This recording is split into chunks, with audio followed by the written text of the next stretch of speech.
Download the AllStar app. Make your picks for UFC fights, challenge your friends, level up and win prizes. Link in description. Get it now.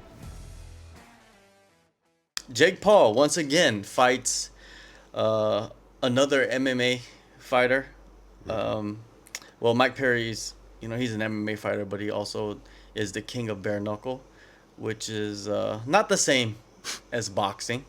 For sure. But yeah, so the scenario was Mike Tyson was supposed to fight Jake Paul on Netflix. Mike Tyson has some health issues. They had to pull him from the fight.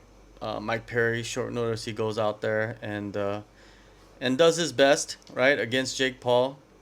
Mike Perry much smaller, just like a lot of the other opponents that Jake Paul has faced. A former MMA fighter, like a lot of the other opponents that Jake Paul has faced. Jake Paul has not really faced many actual boxers. His record is now 10-1. His one loss is to an actual boxer. Right. Makes sense. Tyson Fury's younger brother, I believe. Yeah. Yeah. Tommy Fury. I think that's his name. Yeah. Tommy. But Fury. but now we're not even here to talk about the fight against Mike Perry. We're here to talk about what's next, right? Because Jake Paul, like I said, his boxing record's 10-1 without actually fighting many boxers. Right. And fighting guys that are much smaller. But then he comes out after the fight and calls out Alex Pereira, right? Alex Pereira, probably one of the biggest stars in the UFC, a former kickboxer, world champion, multiple divisions, now multiple division MMA, UFC champion as well. Big dude, probably could fight at heavyweight. What do you think of the call out though? Like, I don't know if you follow Jake Paul as much. I've only seen headlines and stuff. I haven't watched pretty much any of the fights except for maybe the Askren one because that was only like a minute long, anyways. All right, so you're more knowledgeable about MMA and like the UFC and things like that. So it's good to get your perspective on this situation because Right. Jake Paul, he calls out Alex Pereira. Like, just if you heard that, right? And you know that Jake Paul is a boxer, Right. and you heard that he's calling out Alex Pereira. Like, what is your reaction to that, just from what you know? It's intriguing, right? Because Alex Pereira obviously has got like he's known for his striking, although it's from kickboxing. So, I mean, I suspect he'd be pretty damn good at boxing too if he wanted to be. So that's an interesting one. As far as we'll say, like from purely like striking pedigree, not necessarily like a boxing specialist. I guess we've sort of had that already by way of, was it Anderson Silva that fought him at some point? Yes, Or- Anderson okay. Silva Yeah. fought him. Ben Askren fought him. What's his name? Tyron Woodley Yeah. fought him. Okay. So Right. like yeah, so as far as I think it makes really good sense business wise, matchup wise, like but I think this seems to be the case with every single matchup he's picked so far. I'm always going with the other guy simply because like I think the other guy is gonna beat his ass. But I've been wrong about that pretty much 10 times now at that point, right? So like so I don't know what to make of that. I don't know how many of them are like taking dives, some there's some suspicion of that for sure. But I mean, props to him, he's showing up. He's willing to take some damage, Jake Paul. I mean, so like so I think Pereira's an interesting one. The way he's been picking, I think he's been really smart about getting fighters that have a big platform, not necessarily fighters that are highly skilled but nobody knows about them. And then if he is interested in MMA, this seems to be a good way for him to improve his in the ring striking ability. So then he doesn't run into, we'll say, some Bo Nickel situation where you're wrestling so good that you're not going to get any amateur opponents, right? Like no one's going to be willing to fight you. But then you still get that striking experience in the ring with a lot of people watching, high stress environment. So whatever he's planning for in the future, it seems like he's been probably more deliberate about it than like the casual fan will be able to see. The thing is, there's like Jake Paul is a boxer, right? Mm-hmm. So, when you think of boxing, he's just not facing boxers, Right. which is like it's very unique how he has like created this career for himself in boxing without actually fighting too many boxers, right? Like, That's true. It's like, what the fuck is going on in Yeah. this world, right? Like, it's like going into MMA and then all you're doing is fighting like wrestlers that have no MMA training. They just know how to Yeah. wrestle, but you Right. know how to wrestle a little bit, so Yeah. you got the edge on them, right? It's like anything else. Like if you're a kickboxer and you have a kickboxing career, but you're just fighting boxers and beating them with kicking, like like it doesn't make any sense. Right. And he does have an audience. Yeah, he seems to be part of this, what you call it, like YouTuber, group of YouTuber platform. YouTuber, influencer, Yeah. type, like Right. gray area. Yeah, where they have a large following, but they don't necessarily, they haven't, I wouldn't say haven't completely figured out, but like are in the process of making the most of their platform, without putting themselves at too much risk. Exactly, right? Right. They do have like a separate type of boxing promotion. I believe it's called Misfit Boxing, where the influencers actually come in and box each other. Yeah, like so there's a KSI fought platform for somebody, Jake right. Paul. Yeah. But Jake Paul is like a notch above these Yeah. other influencers, right? Right, he Where- seems to have more skill Yeah. than the skill in combat than the standard typical YouTuber. And say money. like Bradley Martin, for Yeah. example, is like, oh, but I'm 260. It's like, but you can't fight. Yeah, but he's not That's- creating his Yeah. own promotion and his agency. Not like he's not doing all that. Yeah. Like Jake Paul is doing all of that. He has fighters under like his Right. MVP company, Mhm. and I think MVP is the one that organizes a lot of these fights, right? So like even Conor McGregor questioned like the legitimacy of Jake Paul because like is he being tested, for his training camps? You know what I Right, mean? Because right. there's a lot of accusations about him being on, PEDs. True. And in these boxing matches. And he's also fighting, like, fighters that are much smaller than Right. him. And, yeah, like, and probably justifies it in like this guy's a pro and I'm only a YouTuber, right? So like it's like it does kind of keep things interesting. It kind of puts you in the realm of like theoretical matchups, you know what I mean? Where a casual fan can be like, oh, I wonder what would happen if this guy fought this guy, but then they're in two different weights or they're like in different combat sports or whatever, and it's like, oh, I guess we'll never find out. But then like there's promotions like these that you kind of get to create those dream matchups, assuming your platform wants to watch you fight, right? So it's an interesting like kind of career path, I guess. yeah, he's created his own career path. That's like without a doubt. And, him calling out this fighter and that fighter, like, yes, he's called out like Anderson Silva and he's called out, Tyron Woodley, and they've all came over and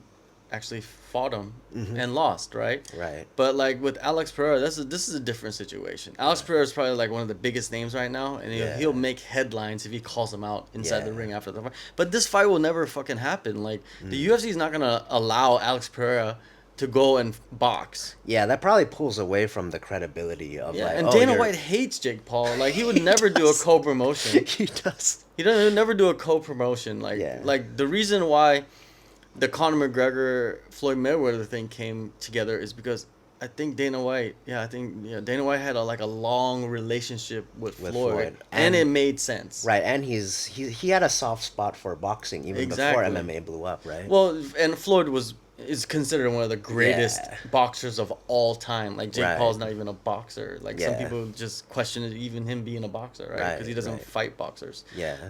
So like that is gonna get squashed. Like they could go back and forth in like their YouTube channels or like interviews and talking shit to each other, and Jake Paul might garner some attention, but that fight never will happen. Alex Pereira, if Alex Pereira leaves the UFC, but I'm pretty sure Alex Pereira is in a 6, 8, 10 fight contract with the UFC. The UFC wants Alex Pereira to stay. For sure. They're gonna give him a long-term deal and give him good money to where Yeah. he's not even thinking about it. But it doesn't stop him from talking shit to Right. Jake Paul and like doing a little bit of publicity, right? And it might even help Alex Pereira, right, grow as a larger audience.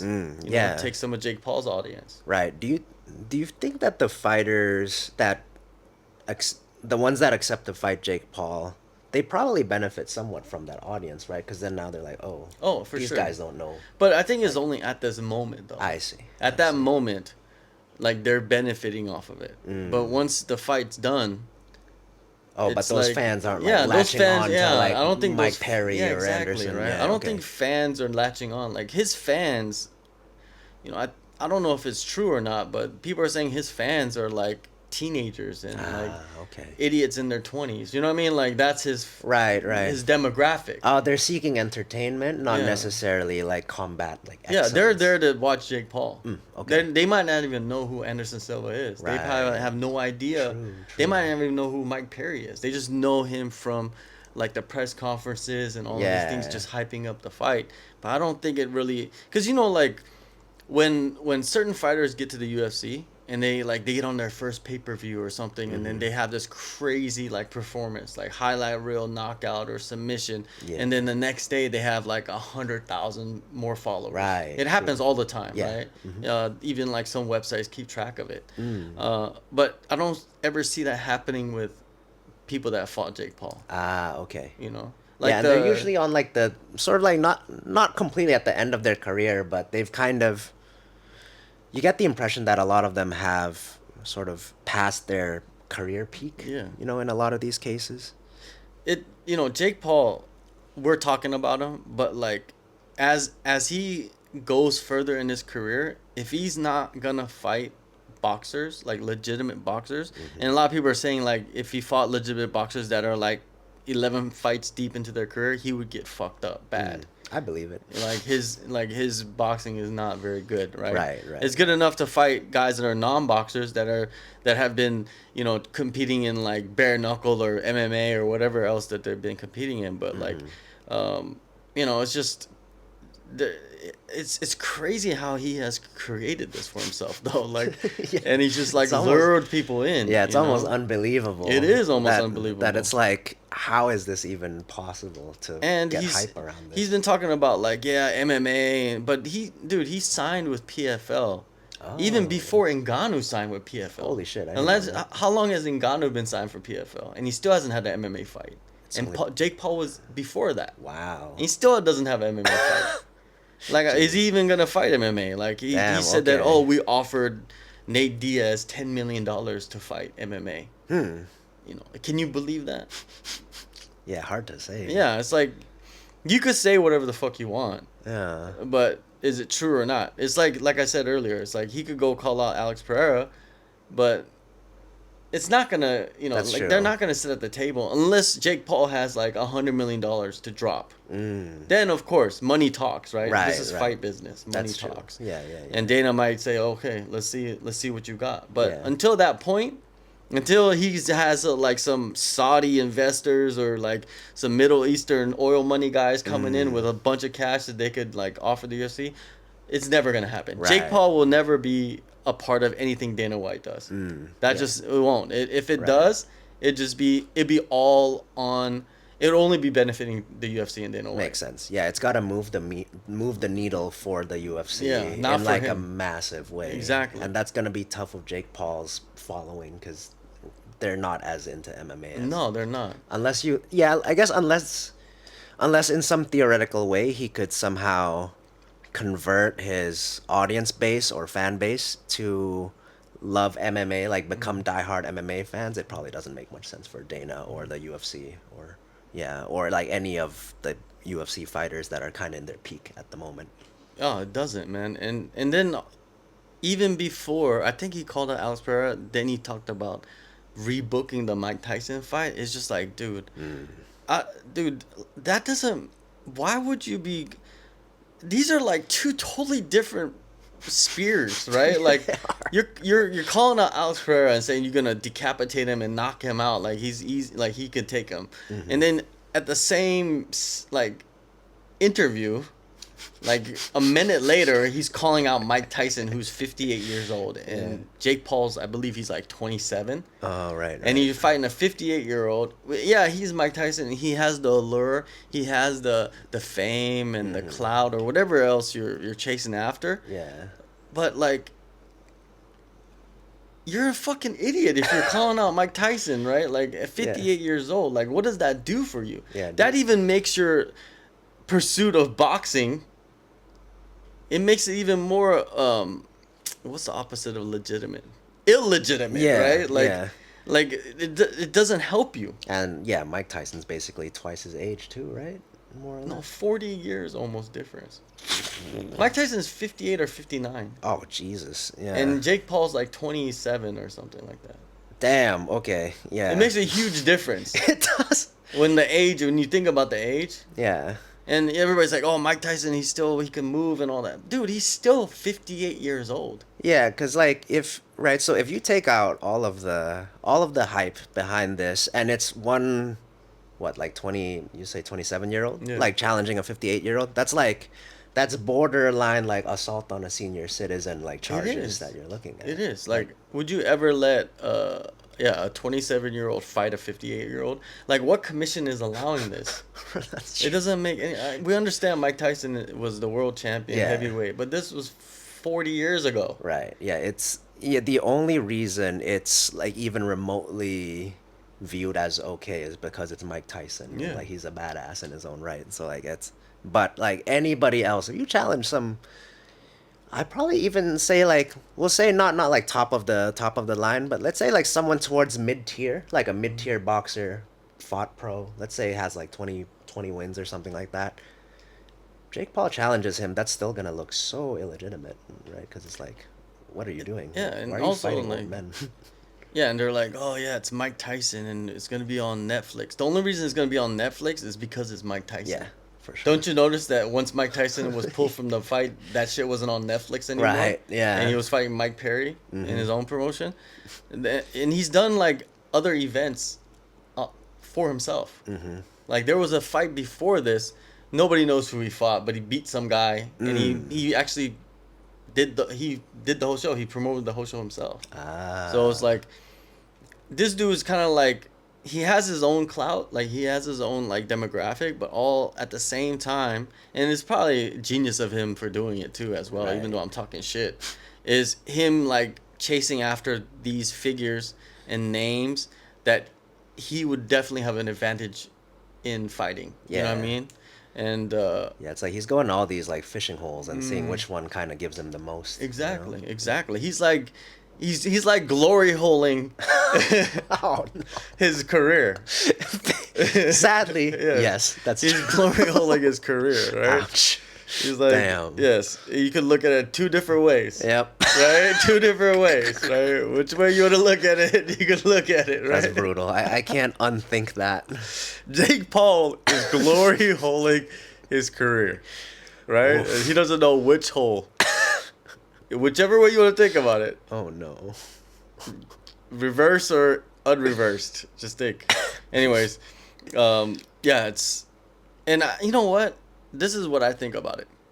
I think Jake Paul is like calling out Alex Pereira, and he obviously knows that fight will never happen, to like lure in others. Like to lure in a Conor McGregor, because Conor McGregor is 170 pounds at his biggest, like he's fighting. Yeah. Jake Paul is like 200 plus pounds at his biggest, right? That's true. It's a huge difference, and yeah, I guess that opens the door for like the other fighters to be like, well, look, you're obviously like you're not gonna be able to take Alex Pereira, like quit dreaming, but I'm a pretty good matchup for you. Like let's try to sort something out, and like so then now Twitter blows up on like all these like high level fighters that are like, I'm a better matchup, and then now he gets his pickings, right? And then on top of that he gets the views and the clicks. Yeah, him and his management and the people that are like helping him with his career, they know what they're doing. Yeah. Like everything is calculated. Yeah, they are He comes from TV. Yeah, world class at grabbing attention. Yeah. Like they know the ways to do it, and they know like, yo, you do this. It's like when you become like a figurehead for a company. Right. You're gonna provide that figurehead with everything, all the resources possible to grow as much as you can, right? Yeah. You know, like let's say you're not a good speaker, they're gonna bring in a speech coach. They're gonna help, like, and they're gonna help you. You know, even like presidents have Yeah. people that help them with their speeches. Right. and They've all got to that. come off as like Exactly. sharp, you know. Exactly, like you're creating a character. Yeah. And like when you go out there, you gotta play that character, and that character has to make the right moves. And sometimes there's gonna be obstacles, but then you're once you hit the obstacles, you're not far off from getting back on track. Yeah. It's easier like landing, you know, after you crash. That's true. Right. So Yeah, and he must know his audience pretty well too. Oh, yeah. To say stuff, it's like, right? Because if his audience is younger, just statistically speaking, they probably have like a shorter attention span, just because of social media, right? Like, so if you don't say something that grabs the viewership attention within 5 to 10 seconds, you're losing it to like a scroll into the next video, right? So now he's just gotta like really throw dynamite for like the first 5 seconds to catch somebody, and then once he grabs that attention, it's like, all right, we're in this. And then, you know, but the older audience are like, what is he going on about? That are like willing to stick around for a little bit longer, like a couple more seconds, to be like, okay, this is nonsense, right? well, the media is gonna write about it for the week. Yeah. For this whole week is just media is gonna write about it. And then Jake Paul, he's gonna go on Ariel Helwani's show. He's gonna go on his brother's show. Like he has the connections to like go out there and kind of push the agenda that he has. Yeah. But man, he's done really well, man. We can't talk too much shit about him because Yeah. he's a mastermind at what he's doing right now. And that Mike Tyson fight is probably a massive payday as well. Yeah, It's on Netflix. I don't think they've ever had sports on Netflix. True. Like Yeah, live sports. televised live Yeah, sports. I don't think that's That might be ever a first, happened. yeah. That is the first. And the reason why is because it's Mike Tyson. Mm. Or they worked some deal out with him and Mike Oh. Tyson to do more content or whatever it is, right? Right. But True. but yeah, this people are falling for it. It's like, don't fall for it. Just people are just talking shit, and you know, like if you're a fan of Jake Paul, you're gonna hype that up. You're gonna love Absolutely. it, right? But if you're not, you're just like, you shake your head, but you gotta respect it. Right. Yeah, they got a really well-oiled like media machine that's just like cranking out stuff that people are like interested in, or at least willing to speak passionately about. So sure. like props to them. They've got something figured out that the rest of us don't.